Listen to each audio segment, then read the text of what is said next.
Good morning, sir. My name is Rachel Hernandez. My topic to about port mapping. Ito po yung sample code sa EDA Playground. Dito po, dito po sa design, gumamit po ako ng Mux 2x1. Input A, B, C, output Y.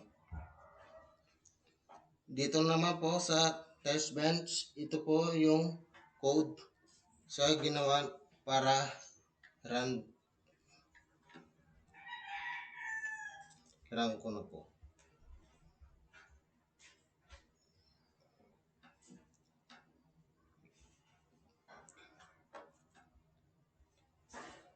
Ito po yung output waveform.